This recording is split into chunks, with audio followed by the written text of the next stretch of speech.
Students, how are you? Welcome to my YouTube channel Pankaj physics Gulati. Students, आपको इस channel पर ना केवल ग्रेजुएशन फिजिक्स के टॉपिक्स की सबसे आसान एक्सप्लेनेशन देखने को मिलती है, बल्कि आपको साथ साथ ये भी बताया जाता है कि आपको एग्जाम में क्या और कैसे लिख के आना है, ताकि आप सिर्फ एक वीडियो देख के ही अपने नोट्स बना सकें और एग्जाम में बहुत अच्छे मार्क्स ला सकें। तो स्टूडेंट्स, इसलिए आज ही चैनल को सब्सक्राइब कीजिए और पाइए नोटिफिकेशन मेरी नई वीडियो का सबसे पहले।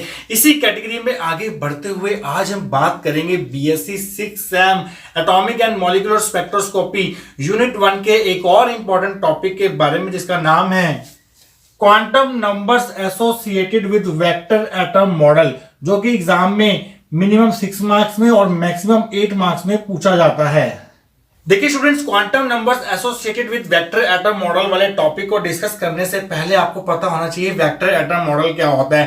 देखिए स्टूडेंट्स, वेक्टर एटम मॉडल क्या होता है, इसके दो मेन फीचर्स जो होते हैं, special quantization and spinning electron, वो ऑलरेडी हम पिछले वीडियो में डिस्कस कर चुके हैं। तो स्टूडेंट्स, उस वीडियो का लिंक मैं आपको नीचे डिस्क्रिप्शन बॉक्स में दे दूंगा, वहां जाके आप वो वीडियो देख सकते हैं। वेक्टर एटम मॉडल की जो खास बात थी वो ये थी कि वेक्टर एटम मॉडल हमें ये कहता है कि जो इलेक्ट्रॉन होता है किसी भी एटम के अंदर, वो ना केवल न्यूक्लियस के चारों तरफ घूमता है, बल्कि साथ के साथ अपनी एक्सिस के अबाउट भी रोटेट करता है। जब एक इलेक्ट्रॉन न्यूक्लियस के अबाउट रिवॉल्व करता है तो उसके अंदर जो एंगुलर मोमेंटम आता है उसको हम ऑर्बिटल एंगुलर मोमेंटम बोलते हैं, जिसको हम एल वेक्टर से डिनोट करते हैं, कैपिटल एल वेक्टर से। और इलेक्ट्रॉन के अपनी स्पिनिंग के कारण, अपनी एक्सिस के अबाउट रोटेट करने के कारण जो एंगुलर मोमेंटम आता है इलेक्ट्रॉन के पास, उसको हम स्पिन एंगुलर मोमेंटम बोलते हैं, जिसको एस वेक्टर से डिनोट करते हैं। मींस वेक्टर एटम मॉडल क्या कहता है कि इलेक्ट्रॉन जो एटम के अंदर होते हैं उनके पास दो तरह के एंगुलर मोमेंटम होते हैं, एक होता है ऑर्बिटल एंगुलर मोमेंटम, एक होता है स्पिन एंगुलर मोमेंटम। और इन दोनों एंगुलर मोमेंटम को ऐड करके हमें मिलता है टोटल एंगुलर मोमेंटम, जिसको हम कैपिटल जे वेक्टर से डिनोट करते हैं। मींस कैपिटल जे वेक्टर जो होगा वो orbital angular momentum and spin angular momentum का सम होगा। Means capital J vector will be equal to capital L vector plus capital S vector. तो ये मेन खास बात थी वेक्टर एटम मॉडल की। पूरी डिटेल में अगर आप चाहते हैं वेक्टर एटम मॉडल को पढ़ना, तो आप नीचे डिस्क्रिप्शन बॉक्स में जाके उस लिंक पे क्लिक करके उस वीडियो के आप वहां जाके देख सकते हैं। तो students, basically 7 quantum numbers associated होते हैं वेक्टर एटम मॉडल के अंदर। उन्हीं 7 क्वांटम नंबर्स को वन बाय वन हम आज डिस्कस करेंगे। तो स्टूडेंट, स्टार्ट करते हैं पहले क्वांटम नंबर से, जिसका नाम है द प्रिंसिपल क्वांटम नंबर, जिसको हम स्मॉल एन से डिनोट करते हैं। देखिए स्टूडेंट्स, प्रिंसिपल क्वांटम नंबर जो होता है उसकी सिर्फ इंटीग्रल वैल्यूज हो सकती हैं स्टार्टिंग फ्रॉम 1। देखिए स्टूडेंट्स, प्रिंसिपल क्वांटम नंबर की वैल्यू हो सकती है 1, 2, 3 एंड सो ऑन। देखिए स्टूडेंट्स, प्रिंसिपल क्वांटम नंबर जो है वो हमें एटॉमिक ऑर्बिटल के साइज के बारे में जानकारी देता है। और मान लीजिए किसी एटॉमिक ऑर्बिटल का प्रिंसिपल क्वांटम नंबर 1 है, तो उस एटॉमिक ऑर्बिटल को डेजिग्नेट किया जाएगा कैपिटल के से। अगर किसी एटॉमिक ऑर्बिटल का प्रिंसिपल क्वांटम नंबर 2 है, तो उस एटॉमिक ऑर्बिटल को डेजिग्नेट किया जाएगा बाय कैपिटल लेटर एल। और इसी तरह से जो third, fourth principal quantum number वाले एटॉमिक ऑर्बिटल्स होंगे उनको M N and so on से डिनोट किया जाएगा। देखिए स्टूडेंट्स, जो बाइंडिंग एनर्जी होती है इलेक्ट्रॉन की किसी भी एटम के अंदर, वो प्रिंसिपल क्वांटम नंबर पे डिपेंड करती है। पहले आपको पता होना चाहिए बाइंडिंग एनर्जी क्या होती है। देखिए स्टूडेंट, जो इलेक्ट्रॉन्स न्यूक्लियस के चारों तरफ रिवॉल्व करते हैं, इलेक्ट्रॉन नेगेटिवली चार्ज है, न्यूक्लियस पॉजिटिवली चार्ज है, दोनों में कोलंबियन फोर्स ऑफ अट्रैक्शन लगती है, जिसके कारण इलेक्ट्रॉन जो है वो न्यूक्लियस के साथ बंधा रहता है, एटम के अंदर रह पाता है। तो अगर आपने इलेक्ट्रॉन को रिमूव करना है एटम में से, तो आपको एक सर्टेन अमाउंट ऑफ एनर्जी देनी पड़ती है। उसी एनर्जी को बोलते हैं बाइंडिंग एनर्जी, जिसको दूसरे वर्ड्स में आयनाइजेशन पोटेंशियल भी बोला जाता है। देखिए स्टूडेंट्स, जो हमारा इलेक्ट्रॉन के शेल में प्रेजेंट होगा, के ऑर्बिटल में प्रेजेंट होगा, जिसका डेजिग्नेशन, जिसका प्रिंसिपल क्वांटम नंबर 1 होगा, वहां से इलेक्ट्रॉन रिमूव करना मुश्किल होगा, क्योंकि वो न्यूक्लियस के ज्यादा क्लोज होगा। उसके जो electron principal quantum number n equal to 1 atomic orbital के अंदर प्रेजेंट है, मींस के शेल के अंदर प्रेजेंट है, उस इलेक्ट्रॉन और न्यूक्लियस के बीच में ज्यादा फोर्स ऑफ अट्रैक्शन लगेगा, इसलिए वहां से उसको रिमूव करना भी मुश्किल होगा। सेकंड ऑर्बिटल वाले इलेक्ट्रॉन को रिमूव करना थोड़ा इजी रहेगा, आपको कम एनर्जी देनी पड़ेगी as compare to first orbital वाले इलेक्ट्रॉन के कंपैरिजन में। जैसे जैसे एन की वैल्यू बढ़ती जाएगी, मींस आपका ऑर्बिटल के एल एम एन ऐसे बढ़ता चला जाएगा, तो आपको जो एनर्जी रिक्वायर्ड होगी इलेक्ट्रॉन को एटम से रिमूव करने के लिए, वो भी डिक्रीज होती चली जाएगी।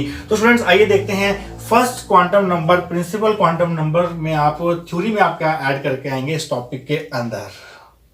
There are 7 quantum numbers associated with vector atom model which are as follows. Vector atom model के साथ 7 क्वांटम नंबर्स एसोसिएटेड होते हैं जिनको हम बारी बारी से अब डिस्कस करने जा रहे हैं। पहला है द प्रिंसिपल क्वांटम नंबर जिसको हम स्मॉल n से डिनोट करते हैं। The principal quantum number can have only integral value that is 1 2 3 and so on. Principal quantum number की सिर्फ इंटीग्रल वैल्यूज हो सकती हैं, स्टार्टिंग 1 से होगी, 1 2 3 and so on.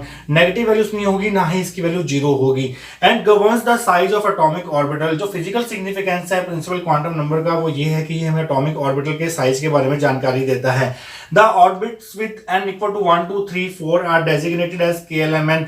Jin orbits का प्रिंसिपल क्वांटम नंबर 1 होगा उसको K से डेजिग्नेट करेंगे, जिसका प्रिंसिपल क्वांटम नंबर 2 होगा उसको L से डिनोट करेंगे and so on.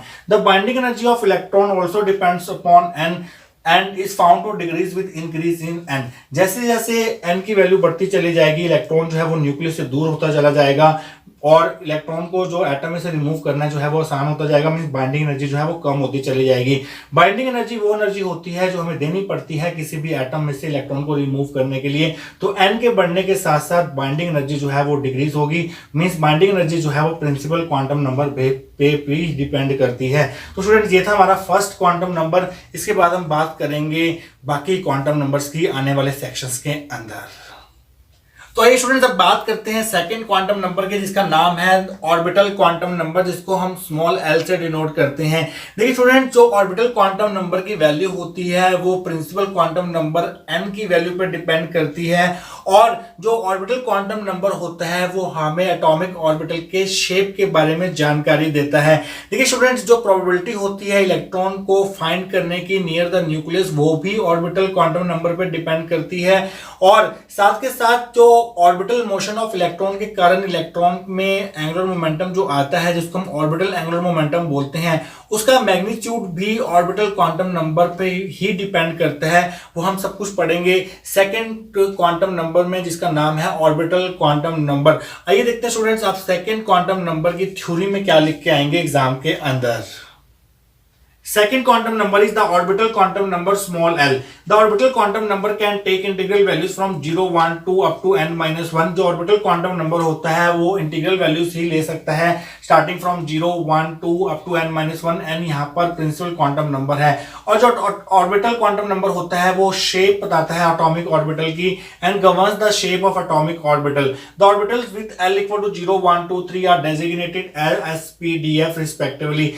s atomic orbital के लिए l की वैल्यू 0 होगी, p एटॉमिक ऑर्बिटल के लिए l की वैल्यू हमेशा 1 होगी, d एटॉमिक ऑर्बिटल के लिए 2 होगी, f एटॉमिक ऑर्बिटल के लिए जो स्मॉल l की वैल्यू वो हमेशा 3 रहेगी।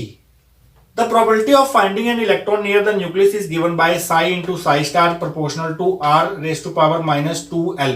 psi यहाँ पर वेव फंक्शन है जो कि इलेक्ट्रॉन के साथ एसोसिएटेड होता है। इलेक्ट्रॉन जो है डी ब्रोगली हाइपोथेसिस के अकॉर्डिंग वेव की तरह भी बिहेव करता है और वेव के नेचर को डिस्क्राइब करने के लिए हमें एक वेव फंक्शन का सहारा लेना पड़ता है। ये सब कुछ हम क्वांटम मैकेनिक्स के अंदर पढ़ते हैं और वेव फंक्शन साई है, साई स्टार यहाँ पर इस वेव फंक्शन का कॉम्प्लेक्स कॉन्जुगेट है और ये जो प्रोडक्ट होता है साई इंटू साई स्टार ये हमें बताता है कि इलेक्ट्रॉन को न्यूक्लियस के अबाउट नियर फाइंड करने की प्रोबेबिलिटी क्या है। Psi into psi star determines the probability of finding the electron near the nucleus और वो डिपेंड करता है r raise to power minus 2l के ऊपर। l यहाँ पर ऑर्बिटल क्वांटम नंबर है, r यहाँ पर डिस्टेंस है इलेक्ट्रॉन का from the nucleus. n is largest for l is equal to 0 s electron. अगर आप यहाँ पे l की वैल्यू 0 पुट करेंगे तो r रेज़ टू पावर 0 हो जाएगा, तो psi into psi star approximately equal to 1 आ जाएगा, r raise to power 0 is 1। तो मीन सबसे ज्यादा प्रोबेबिलिटी जो होगी इलेक्ट्रॉन को फाइंड करने की वो s ऑर्बिटल के अंदर होगी जिसके लिए l की वैल्यू जो है वो 0 रहेगी और जैसे जैसे l की वैल्यू बढ़ती जाएगी, जैसे जैसे यहाँ पर l बढ़ता जाएगा वैसे वैसे ये चीज डिक्रीज होती जाएगी, प्रोबेबिलिटी डिक्रीज होती जाएगी इलेक्ट्रॉन को फाइंड करने की क्योंकि ऊपर नेगेटिव साइन है and decreases rapidly with l। तो l बढ़ने के साथ साथ Sai into psi star means probability जो है फाइंड करने के इलेक्ट्रॉन को न्यूक्लियस के अराउंड जो है वो कम होती चली जाएगी। p ऑर्बिटल में इलेक्ट्रॉन को फाइंड करने की प्रोबेबिलिटी जो रहेगी वो s ऑर्बिटल कंपैरिजन में कम रहेगी और इसी प्रकार से d ऑर्बिटल में इलेक्ट्रॉन को फाइंड करने की जो प्रोबेबिलिटी रहेगी वो p और s से कम रहेगी और लास्ट वाला जो ऑर्बिटल है f ऑर्बिटल उसमें जो इलेक्ट्रॉन को फाइंड करने की प्रोबेबिलिटी रहेगी वो इन तीनों से कम रहेगी, क्योंकि एफ के लिए जो एल की वैल्यू होती है वो 3 होती है, जो कि इन तीनों से मैक्सिमम होगी। डी के लिए 2 है, पी के लिए 1 है, एस के लिए 0 है। तो स्टूडेंट्स आगे देखते हैं और क्या लिखेंगे आप। The magnitude of orbital angular momentum L vector of electron having orbital quantum number L is given bye. तो मान लीजिए किसी इलेक्ट्रॉन का ऑर्बिटल क्वांटम नंबर एल है, तो उसका हम मैग्नीट्यूड भी पता कर सकते हैं एंगुलर मोमेंटम का, उसके ऑर्बिटल एंगुलर मोमेंटम का एक फॉर्मूला है। वो फॉर्मूला क्या है ये देखते हैं। Magnitude of orbital angular momentum को वैसे रिप्रेजेंट करेंगे, ऑर्बिटल एंगुलर मोमेंटम को कैपिटल एल वेक्टर से डिनोट किया जाता है। मैग्नीट्यूड के लिए यहाँ पे 2 लाइंस लगानी पड़ेगी। अगर आपने लाइंस नहीं लगानी तो ऊपर से वेक्टर का साइन बता दीजिए, सिंपली कैपिटल एल लिख दीजिए।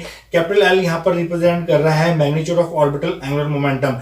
ये इक्वल टू होगा square root of L into L plus 1 H cut.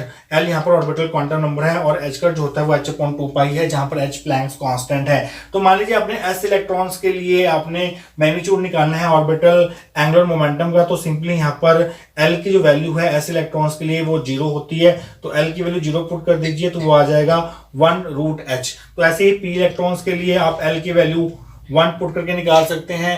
D orbitals के लिए जो कि डी इलेक्ट्रॉन्स होंगे उनके लिए एल की वैल्यू आप 2 पुट करके यहाँ पर निकाल सकते हैं कैपिटल एल की वैल्यू।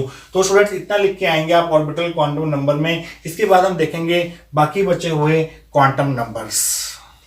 तो आइए स्टूडेंट्स अब बात करते हैं तीसरे क्वांटम नंबर की, जिसका नाम है द स्पिन क्वांटम नंबर, जिसको हम स्मॉल एस से डिनोट करते हैं। देखिए स्टूडेंट्स, स्पिन ऑफ इलेक्ट्रॉन का जो कंसेप्ट है वो सबसे पहले इंट्रोड्यूस किया था 2 साइंटिस्ट यूलियन बैक एंड गाउडस्मिट ने 1925 में। देखिए स्टूडेंट्स, उन्होंने हमें ये कहा था कि इलेक्ट्रॉन ना केवल न्यूक्लियस के चारों तरफ रिवॉल्व करता है अपने ऑर्बिट में, बल्कि साथ के साथ अपनी एक्सिस के अबाउट भी रोटेट करता है।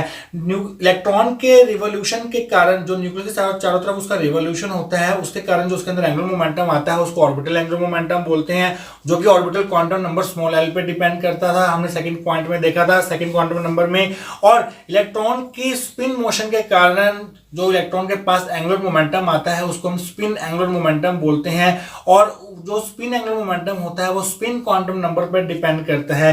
देखिए स्टूडेंट्स, इलेक्ट्रॉन की केवल 2 ही स्पिन पॉसिबल है, या तो एंटी क्लॉकवाइज या क्लॉकवाइज। अगर क्लॉकवाइज स्पिन होगी तो स्पिन क्वांटम नंबर की वैल्यू हाफ होगी। अगर एंटी क्लॉकवाइज स्पिन होगी इलेक्ट्रॉन की तो हम उसकी स्पिन को जो है -½ लेके चलते हैं। बट जो मैग्नीट्यूड होगा स्पिन क्वांटम नंबर का, चाहे -½ का मैग्नीट्यूड लें आप तब भी हाफ बनेगा, अगर +½ का मैग्नीट्यूड लें तब भी +½ बनेगा। मींस स्पिन क्वांटम नंबर की एक ही फिक्स्ड वैल्यू होगी, कांस्टेंट वैल्यू होगी, दैट इज हाफ। और जो स्पिन एंगुलर मोमेंटम होगा वो डिपेंड करेगा स्पिन क्वांटम नंबर पे। आइए देखते हैं स्टूडेंट्स, आप थर्ड पॉइंट के थ्योरी में क्या लिख के आएंगे एग्जाम के अंदर।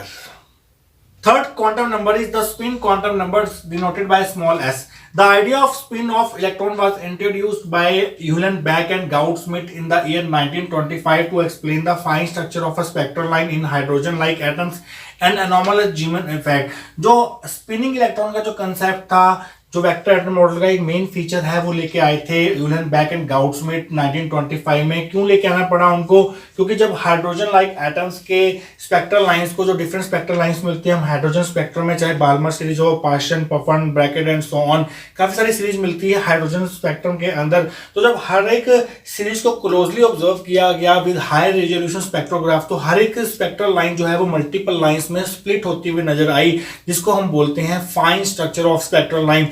वो एक्सप्लेन नहीं हो पा रहा था बोहर समरफेल्ड एटॉमिक मॉडल के द्वारा, तो इन दोनों ने स्पिनिंग इलेक्ट्रॉन का जो कंसेप्ट है वो इंट्रोड्यूस किया। देखिए स्टूडेंट, जब हम किसी भी एटम को एक्सटर्नल मैग्नेटिक फील्ड में रखते हैं तो हर एक स्पेक्ट्रल लाइन जो है वो मल्टीपल कंपोनेंट लाइंस में स्प्लिट हो जाती है, जिसको हम जीमन इफेक्ट बोलते हैं। तो जीमन इफेक्ट भी जो है बोहर समरफेल्ड एटॉमिक मॉडल के द्वारा एक्सप्लेन नहीं हो रहा था। इन्हीं लिमिटेशंस को दूर करने के लिए, बोहर समरफेल्ड एटॉमिक मॉडल की लिमिटेशंस को दूर करने के लिए, मींस हाइड्रोजन लाइक एटम्स की जो फाइन स्ट्रक्चर है स्पेक्ट्रल लाइंस को, उसको एक्सप्लेन करने के लिए और एनोमलस जीवन इफेक्ट को एक्सप्लेन करने के लिए यूलियन बैक एंड गाउडस्मिट को स्पिनिंग इलेक्ट्रॉन का जो कंसेप्ट है वो लेके आना पड़ा। उन्होंने कहा कि इलेक्ट्रॉन जो है वो अपनी एक्सिस के अबाउट भी स्पिन करता है, रोटेट करता है, in addition to the revolution of electron around the nucleus in fixed orbits. तो यहाँ पर स्पिनिंग इलेक्ट्रॉन की भी बात होगी। The spin of an electron can take a fixed value half. Spin जो इलेक्ट्रॉन की होगी उसकी एक फिक्स्ड वैल्यू होगी हाफ। एंटी क्लॉकवाइज है तो -½ और क्लॉकवाइज है तो +½ पर मैग्नीट्यूड जो है वो हमेशा हाफ ही रहेगा। The magnitude off spin angular momentum s vector of an electron having spin quantum number s is given bye. देखिए स्टूडेंट्स, जब भी कोई चार्ज पार्टिकल या कोई भी पार्टिकल रोटेट करता है तो वहां पर एंगुलर मोमेंटम प्रोड्यूस होता है। इलेक्ट्रॉन के स्पिन मोशन के कारण यहाँ पर जो एंगुलर मोमेंटम जनरेट होगा उसको हम बोलेंगे स्पिन एंगुलर मोमेंटम, जिसका मैग्नीट्यूड जो है हमारे थर्ड क्वांटम नंबर पर डिपेंड करेगा, mean spin quantum number small s पर डिपेंड करेगा। इस फॉर्मूले के according magnitude of s vector is equal to capital S। जो मैग्नीट्यूड होगा स्पिन एंगुलर मोमेंटम का उसको हम सिंपल कैपिटल S से डिनोट कर सकते हैं। That will be equal to s into s plus 1 h cut. तो यहाँ पर जो स्पिन एंगुलर मोमेंटम का मैग्नीट्यूड है वो स्पिन क्वांटम नंबर पर भी डिपेंड कर रहा है। तो स्टूडेंट्स 3 क्वांटम नंबर्स पूरे हो चुके हैं हमारे। इसके बाद देखेंगे अब हम बचे हुए क्वांटम नंबर्स। तो आइए स्टूडेंट्स बात करते हैं चौथे क्वांटम नंबर की, जिसका नाम है द टोटल क्वांटम नंबर, जिसको हम स्मॉल j से डिनोट करते हैं। देखिए स्टूडेंट्स, किसी भी इलेक्ट्रॉन के पास दो तरह के एंगुलर मोमेंटम होते हैं। एक होता है ऑर्बिटल एंगुलर मोमेंटम, जिसको हम कैपिटल L वेक्टर से डिनोट करते हैं, जो कि आता है इलेक्ट्रॉन के रिवोल्यूशन के कारण जो वो न्यूक्लियस के अराउंड करता है। और दूसरा एंगुलर मोमेंटम होता है इलेक्ट्रॉन के पास स्पिन एंगुलर मोमेंटम, जिसको हम कैपिटल S वेक्टर से डिनोट करते हैं। और वो आता है due to spinning motion of electron. जब इलेक्ट्रॉन अपनी एक्सिस के अबाउट रोटेट करता है तो उसके अंदर एंगुलर मोमेंटम आता है, जिसको हम spin angular momentum S vector denote करते हैं। तो जो टोटल एंगुलर मोमेंटम होगा इलेक्ट्रॉन का, that will be the sum of orbital angular momentum and spin angular momentum. और टोटल एंगुलर मोमेंटम को हम डिनोट करते हैं कैपिटल J वेक्टर से। So J vector will be equal to orbital angular momentum plus spin angular momentum, that is J vector is equal to L vector plus S vector. जो चौथा quantum number है the total quantum number, जिसको हम small j से denote करते हैं, वो electron का टोटल एंगुलर मोमेंटम निकालने में हेल्प करता है। तो आइए स्टूडेंट्स देखते हैं कि चौथे क्वांटम नंबर में आप एग्जाम में थ्योरी में क्या लिख के आएंगे। Fourth quantum number is the total quantum number, जिसको हम स्मॉल j से डिनोट करते हैं। The total angular momentum capital J vector of an electron is the sum of orbital angular momentum capital L vector and the spin angular momentum capital S vector। जो total angular momentum होता है किसी भी electron का, जिसको हम capital J vector से denote करते हैं, वो दो प्रकार के एंगुलर मोमेंटम का सम होता है। एक होता है orbital angular momentum due to orbital motion of electron around the nucleus, जिसको हम कैपिटल L वेक्टर से डिनोट करते हैं। और दूसरा है स्पिन एंगुलर मोमेंटम, जो कि स्पिन मोशन के कारण आता है इलेक्ट्रॉन के, जब वो अपनी एक्सिस के अबाउट रोटेट करता है, जिसको हम S वेक्टर से डिनोट करते हैं। So capital J vector will be equal to L vector plus S vector. J vector capital J vector यहाँ पर टोटल एंगुलर मोमेंटम है, कैपिटल L वेक्टर यहाँ पर ऑर्बिटल एंगुलर मोमेंटम है, S वेक्टर यहाँ पर टोटल स्पिन एंगुलर मोमेंटम है। The magnitude of total angular momentum of an electron is given by. अगर आपने J वेक्टर का मैग्नीट्यूड निकालना है तो आप कैसे निकालेंगे? ऐसे लिखेंगे, आप J वेक्टर के साथ दो लाइंस लगाएंगे, ये मैग्नीट्यूड ऑफ J वेक्टर को रिप्रेजेंट कर रहा है। इसको आप सिंपली कैपिटल J भी लिख सकते हैं, capital J represents magnitude of total angular momentum, that will be equal to square root of small j into small j plus 1 h cut. यहाँ पर स्मॉल j जो है वो है total quantum number, where small j is total quantum number which can have values. Small j की जो values हो सकती हैं वो हो सकती हैं L plus S minus 1 up to L minus S। यहाँ पर L ऑर्बिटल क्वांटम नंबर है जो हमने पिछले सेक्शन में पढ़े थे, और S जो है वो स्पिन क्वांटम नंबर है जो कि हम पिछले सेक्शन में थर्ड पॉइंट में पढ़ चुके हैं। तो students fourth quantum number complete हो चुका है। बाकी के 3 क्वांटम नंबर्स हम डिस्कस करेंगे आने वाले सेक्शंस के अंदर। तो स्टूडेंट्स हम 4 क्वांटम नंबर डिस्कस कर चुके हैं। जो लास्ट के 3 क्वांटम नंबर्स है वो कब पिक्चर में आते हैं, वो कब रोल प्ले करते हैं, जब हम किसी एटम को एक्सटर्नल मैग्नेटिक फील्ड में रखते हैं। तो स्टूडेंट्स मान लीजिए ये एक इलेक्ट्रॉन का ऑर्बिट है जो कि इलिप्टिकल शेप का हमने बनाया है, और हमने इसको मैग्नेटिक फील्ड में रख दिया, external magnetic field B vector में रख दिया, जो कि हमने इस डायरेक्शन में अप्लाई किया है। अगर हम इस इलेक्ट्रॉन ऑर्बिट के ऊपर एक परपेंडिकुलर लाइन ड्रॉ करते हैं तो ये हमें डायरेक्शन बताता है orbital angular momentum L vector की। तो हम मान लेते हैं students L vector and B vector के बीच में जो एंगल बन रहा है वो थीटा है। मींस जो ये वाला एंगल बन रहा है, ये वाला एंगल थीटा है, जो कि है angle between L vector and B vector. तो स्टूडेंट्स होगा क्या, जब भी हम किसी इलेक्ट्रॉन ऑर्बिट को मैग्नेटिक फील्ड में रखते हैं तो जो एल वेक्टर होता है वो इस मैग्नेटिक फील्ड के अराउंड जो है वो प्रीसेस करना शुरू कर देता है, जैसे एक मैकेनिकल टॉप करता है ग्रेविटेशनल फील्ड के अंडर। तो ये कुछ इस तरह से इसकी प्रीसेसिंग स्टार्ट हो जाती है around B vector. L vector जो है वो प्रीसेशन स्टार्ट कर देता है। जो रेट ऑफ प्रीसेशन होता है वो strength of applied magnetic field पर डिपेंड करता है। तो स्टूडेंट्स यहाँ से हम नॉर्मल ड्रॉ करेंगे ऐसे, यहाँ पर इसके ऊपर, और ये जो लाइन बनेगी ये वाली, इसको हम बोलते हैं projection of L vector in the direction of B vector, और इसी प्रोजेक्शन को हम डिनोट करते हैं ml से, जो कि होता है हमारा the magnetic orbital quantum number. इस चीज को यहां से लेके यहां तक, आप इसको डार्क भी कर सकते हैं, यहां से लेके यहां तक जो हमारा प्रोजेक्शन बन रहा है एल वेक्टर का in the field direction B vector direction, उसको हम बोलते हैं मैग्नेटिक ऑर्बिटल क्वांटम नंबर, जिसको हम ml से डिनोट करते हैं। अगर आप ट्रिग्नोमेट्री अप्लाई करके यहां से ml की वैल्यू निकालें, ये हमारा एल वेक्टर का मैग्नीट्यूड यहां से लेके यहां तक जो है उसको हम एल मान लेते हैं, तो बेस अपॉन हाइपोटेन्यूज करके आप निकाल सकते हैं ml की वैल्यू। तो ml की वैल्यू जो यहां से निकल के आएगी वो आएगी l cos थीटा। तो इसी चीज को बोला जाता है मैग्नेटिक ऑर्बिटल क्वांटम नंबर, जिसको हम ml से डिनोट करते हैं। तो आइए स्टूडेंट देखते हैं कि आप फिफ्थ क्वांटम नंबर की थ्योरी में एग्जाम में क्या ऐड करके आएंगे।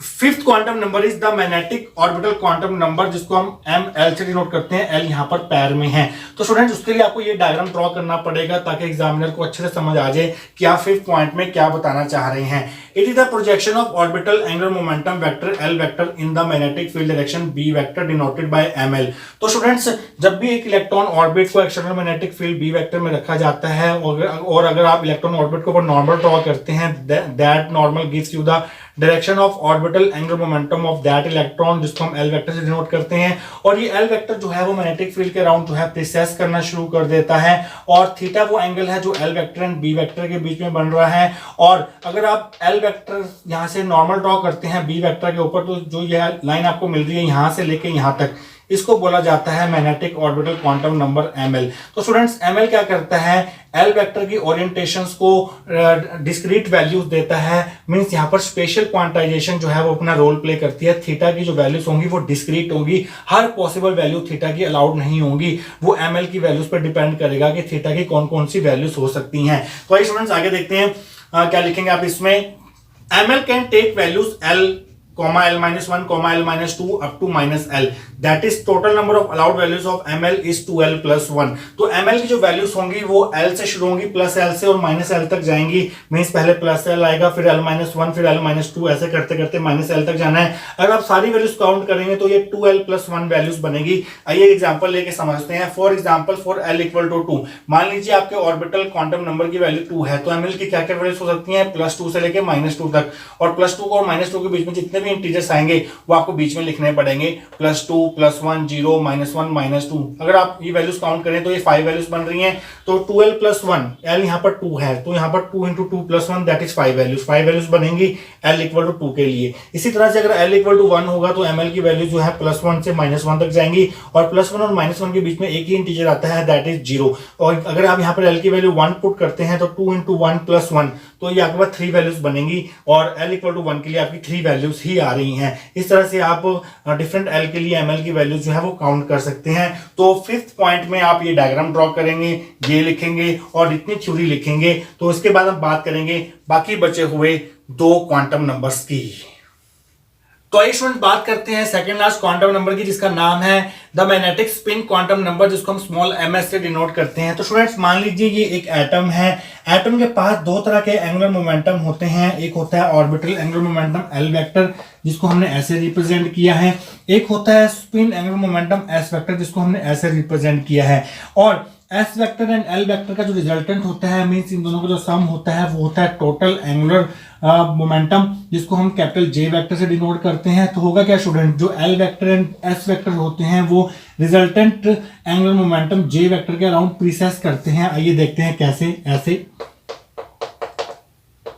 ऐसे जो है एल वेक्टर रिजल्टेंट जे वेक्टर के अराउंड जो है वो प्रीसेस करना शुरू कर देगा। सिमिलरली जो एस वेक्टर होगा वो भी रिजल्टेंट जे वेक्टर के अराउंड प्रीसेस करेगा, कुछ इस तरह से।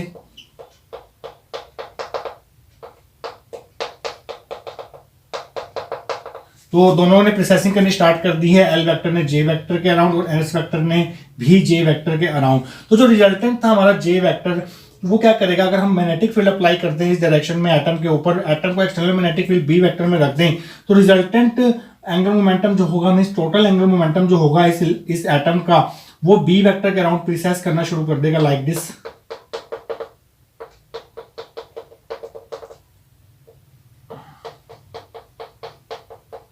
तो आपको कुछ इस तरह का डायग्राम ड्रॉ करना है, और ये डायग्राम जो है वो कॉमन डायग्राम है 6th and 7th quantum number के लिए। तो आइए बात करते हैं the magnetic spin quantum number ms की। देखिए स्टूडेंट्स, s वेक्टर ये है, अगर हम इसका प्रोजेक्शन यहाँ से हम नॉर्मल ड्रॉ कर देते हैं b वेक्टर की डायरेक्शन में, ये हमने नॉर्मल ड्रॉ कर दिया b वेक्टर की डायरेक्शन में, तो ये जो लेंथ होगी ये वाली, इस प्रोजेक्शन को, ये प्रोजेक्शन किसका यहाँ से लेके यहाँ तक, ये s वेक्टर का प्रोजेक्शन है b वेक्टर की डायरेक्शन में, और इसी प्रोजेक्शन को यहाँ से लेके यहाँ तक के प्रोजेक्शन को बोला जाता है the magnetic spin quantum number ms। तो मीन्स ये जो लाइन है, ये वाली, ये जो डार्क लाइन आप देख रहे हैं यहाँ से लेके यहाँ तक, इसको बोला जाता है मैग्नेटिक स्पिन क्वांटम नंबर, और इसको ms से डिनोट करते हैं। और इसकी सिर्फ दो वैल्यूज हो सकती हैं, या तो +½ होगी या -½ होगी। तो स्टूडेंट डायग्राम आप ये बना के आएंगे एग्जाम में। आइए देखते हैं इसके थ्योरी में आप क्या लिख के आएंगे। The sixth quantum number is the magnetic spin quantum number ms. It is a projection of the spin angular momentum s vector in the magnetic field direction b vector denoted by ms.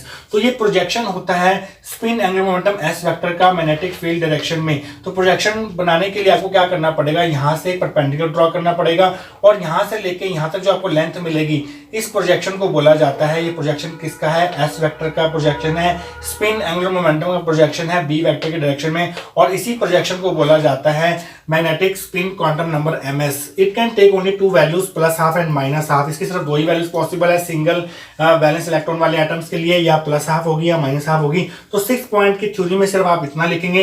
ये diagram आप जरूर बना देंगे अगर आप examiner को Impress करना चाहते हैं तो स्टूडेंट्स इसके बाद हम बात करेंगे लास्ट क्वांटम नंबर की नेक्स्ट सेक्शन के अंदर।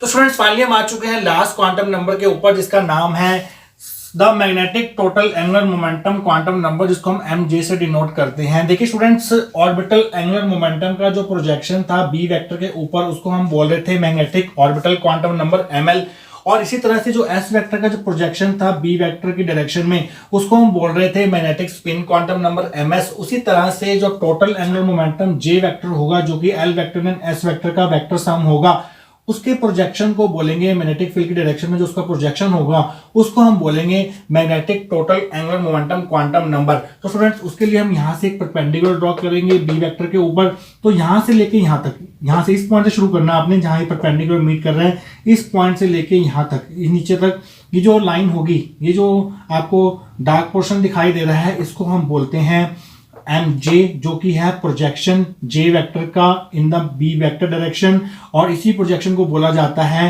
mj means magnetic total angular momentum quantum number. तो आइए स्टूडेंट देखते हैं कि इसकी थ्योरी में आप क्या लिख के आएंगे। डायग्राम वही है जो हमने पिछले क्वांटम नंबर के लिए बनाया था। ये डायग्राम अगर आप बना देंगे तो एग्जामिनर को क्लियरली समझ आ जाएगा कि आपको सब कुछ पता है। तो आइए देखते हैं स्टूडेंट्स इसकी थ्योरी में आप क्या लिख के आएंगे। 7th quantum number is the magnetic total angular momentum quantum number mj.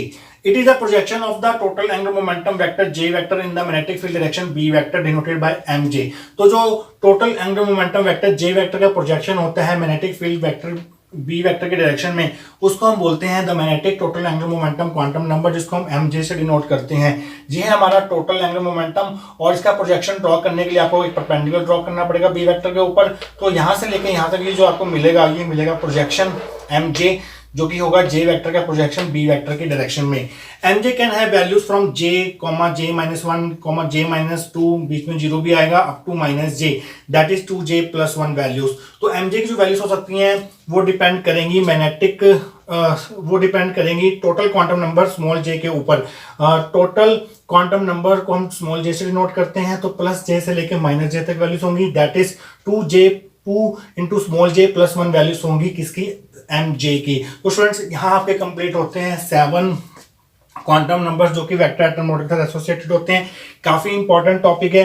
जितना मैंने आपको बताया है, जो डायग्राम आपको बनवाए हैं, अगर आप वो बना आते हैं तो अगर 8 नंबर का भी ये टॉपिक आया तो आपको 100% जो है वो 8 नंबर मिलने ही वाले हैं। तो स्टूडेंट्स आई होप आपको आज का टॉपिक समझ आया होगा। मिलें किसी और वीडियो में, till then thank you so much.